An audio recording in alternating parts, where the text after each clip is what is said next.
وقت میں تو تبلیغ جماعت والوں سے بدزن تھا. تبلیغ جماعت والوں نے اس کی زندگی برباد کر دی اور دل جلتا تھا. جے دیوگن کی فلم پھول اور کانٹے میں راکی بھائی کا کردار نبھانے والے عارف خان آج بالی ووڈ چھوڑ کر مولانا بن چکے ہیں.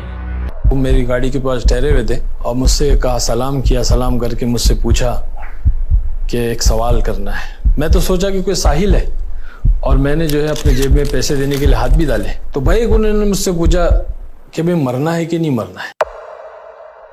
اب آدمی صبح صبح مرنے کی بات کرے تو آدمی کو بڑا تعجب ہوتا. تو بہت غصہ آیا. میں نے کہا ہاں پہلے آپ کو مرنا ہے، بعد میں مجھے مرنا.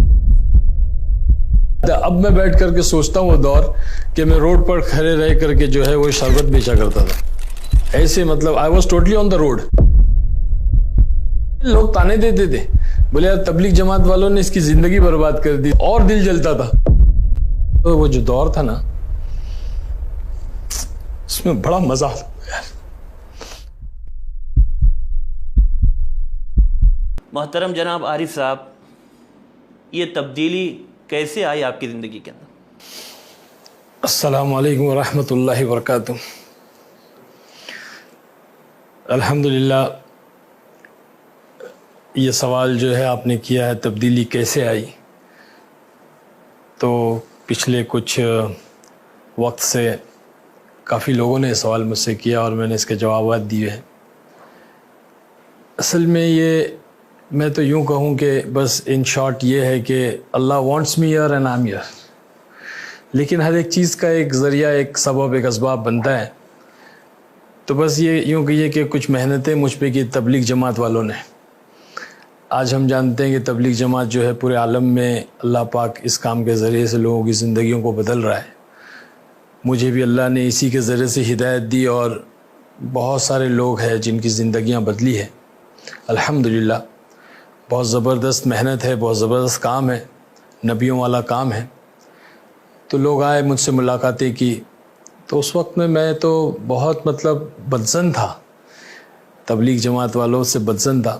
کیونکہ میں جس علاقے، جس محلے میں رہتا تھا بامبے میں، بامبے نمبر 8 مدن پورہ جسے کہتے ہیں، وہیں میری پیدائش ہوئی ہے، وہیں پلا بڑا میں.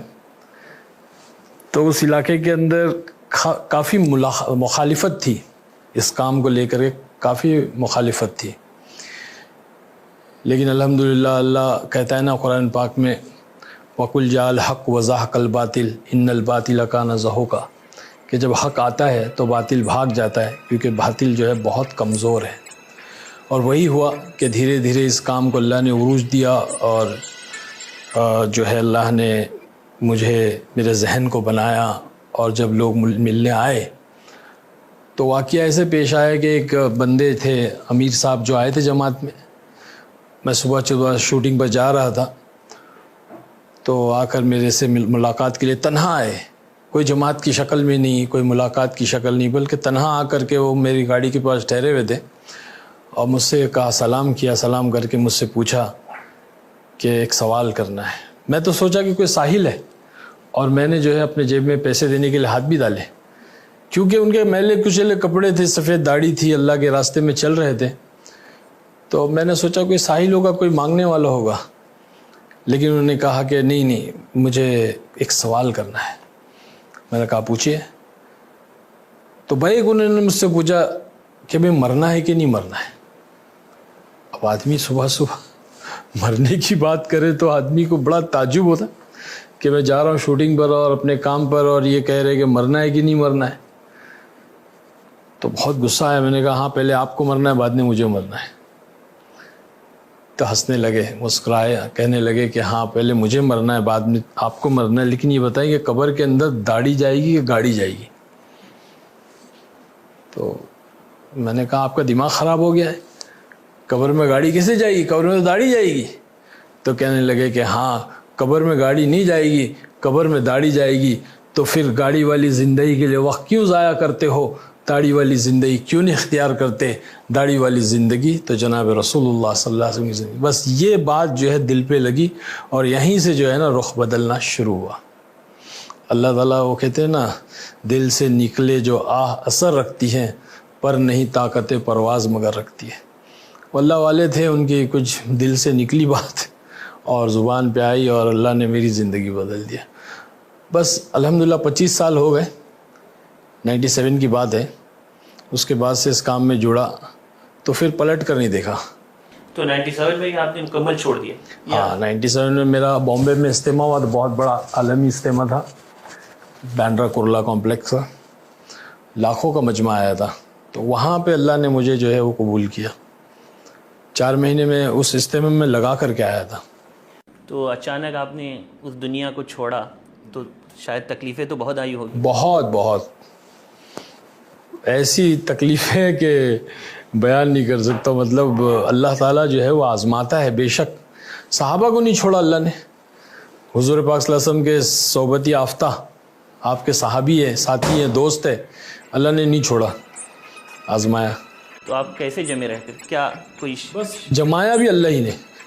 یقین نہیں آتا. اب میں بیٹھ کر کے سوچتا ہوں وہ دور کہ میں روڈ پر کھڑے رہ کر کے جو ہے وہ شربت بیچا کرتا تھا.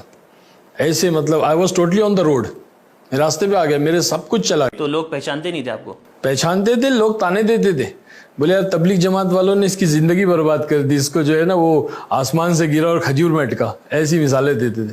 تو اور دل جلتا تھا کہ یا اللہ میں کیسے, لیکن مزہ آتا تھا بھائی, بہت مزہ آتا تھا. وہ وقت, وہ جو دور تھا نا, اس میں بڑا مزہ آتا تھا یار. تو بیوی, گھر والوں نے ساتھ دیا الحمدللہ. بیوی نے بھی ساتھ دیا. بچے تو چھوٹے تھے اس وقت میں. بیوی نے بہت. تو گھر والے آپ کیا چاہتے تھے؟ آپ اس دنیا میں رہے یا آپ کی تبدیلی سے وہ خوش تھے؟ گھر والے کی تو محنت تھی, وہ تو خود چاہتی تھی اللہ کی بندی کے جو ہے وہ اس دنیا سے ہٹ جاؤں. محنت کی, کوشش کی, اللہ نے. تو پہنچے کیسے تھے آپ اس دنیا میں؟ آپ کی صلاحیت تھی یا کوئی آدمی نے آپ کو؟ دوست احباب تھے, ایک جاننے والے ایک کچھ تھے ہمارے, وہ انہوں نے لے آ کے انٹروڈیو کرا دیا تھا پروڈیوسر سے. کلب وغیرہ میں جاتے تھے تو وہاں پہ وہ دنیش پٹیل جو تھا وہ گیملر, مطلب ان کی وہ تھی نا کلب وغیرہ تھی. تو ہم بھی آؤٹ لائن ہی ہو گئے تھے اس زمانے میں, جوانی کا وقت تھا. تو تعلیم کیا حاصل کی تھی آپ؟ تعلیم میں نے جو ہے انٹر کیا میں نے, بس زیادہ نہیں میں نے پڑھائی کی. تو جب آپ واپس آئے تو کبھی آپ نے یہ سوچا نہیں کہ اگر میں شاید اس دنیا میں رہتا تو بہت کم آتا, یہ تکلیفیں نہیں آتی؟ کبھی زندگی میں اس طرح خیال آیا ہو؟ اس لائن میں, دعوت و تبلیغ کی لائن میں آنے کے بعد میں مستقل جو ہے نا محنت میں لگے رہے. وقت لگتا رہا, 4 مہینے چلتے رہے, حالات میں چلتے رہے, بحرون وقت لگا. تو کبھی مطلب ایسے ذہن میں کبھی ایمان کی کیفیت, یہ محنت جو ہے ایمان کے بنانے کی محنت ہے. جب آدمی اس محنت میں لگا ہوا رہتا ہے تو ایمان کی کیفیت بڑھتی رہتی ہے, اور بڑھتا ہوا ایمان جو ہے نا کبھی چیزوں کی طرف, دنیا کی طرف مائل نہیں کرتا ہے. گھٹتا ہوا ایمان دنیا کی طرف مائل کرتا ہے. تو الحمدللہ آج تک تو ایسے ہی ہوا کہ محنت میں لگے رہے, ایمان کی کیفیت بڑھتی ہے. دنیا جا رہی ہے, نہیں مل رہی ہے, ایسا کبھی خیال نہیں آیا. زندگی میں بہت سے لمحات آتے ہیں, آپ اپنی زندگی کا سب سے بہترین لمحہ کس کو تصور کرتے ہیں, یا کہہ سکتے ہیں آپ کے لیے یادگار, خوش نصیب وقت تھا وہ؟ میں تو میں نے کبھی اس کے بارے میں سوچا نہیں, لیکن اگر اب آپ کہہ رہے ہیں تو میں اگر سوچوں تو میرے حساب سے وہ رات تھی جب اللہ نے مجھے ہدایت دی. میں مرکز میں جب پہلی رات شوٹنگ پر سے میں ڈائریکٹ آیا تھا مرکز میں, اور وہاں قیام کیا تھا میں نے ساتھیوں کے کہنے پر. تو اس رات جو مجھے نیند ملی تھی مسجد کی چٹائی پر, وہ نیند وہ پہلی اور آخری تھی. بس اللہ نے مجھے جنت کا مزہ چکھایا. ہاں مطلب اللہ نے وہ جنت کا مزہ چکھایا کہ دیکھ یہ ہے اصل سکون جس کو کہتے ہیں. اور وہ رات کا جو ہے وہ ساتھیوں کا رونا میں نے دیکھا. پھر وہ میں نے 2 رکعت نماز پڑھی پہلی بار تہجد, اور تہجد پڑھ کے میں نے دعا کیا اللہ اگر یہ سچے ہیں, ان کا کام سچا ہے. ساتھی رو رہے تھے پہلی صف میں. میں نے پوچھا یار یہ کیوں رو رہے, کیا پرابلم ہے ان کو, اتنی رات کو اٹھ کے رو کیوں رہے؟ تو بولے یہ جو ہے حضور پاک صلی اللہ علیہ وسلم اسی طرح امت کے لیے رویا کرتے تھے, اور یہ بھی اس لیے رو رہے کہ یہ امت جو ہے گناہوں سے بچ کے, جہنم سے بچ کے جنت میں چلی جائے. ہمارے مولانا یونس صاحب رحمۃ اللہ علیہ پونا والے اکثر کہتے تھے کہاں ملیں گے ایسے نوکر, کہاں ملیں گے ایسے غلام, کہاں ملیں گے ایسے خادم جو اپنا لگاتے ہیں, اپنا کھپاتے ہیں, اور پھر راتوں کو اٹھ کے روتے ہیں اور کہتے ہیں اللہ معاف کر دے, معاف کر دے, جیسے کرنا تھا ویسے نہیں کیا. تو یہ عجیب و غریب محنت ہے. یہ تو خوش نصیب لمحہ تھا. زندگی کا سب سے غمگین لمحہ کون سا تھا؟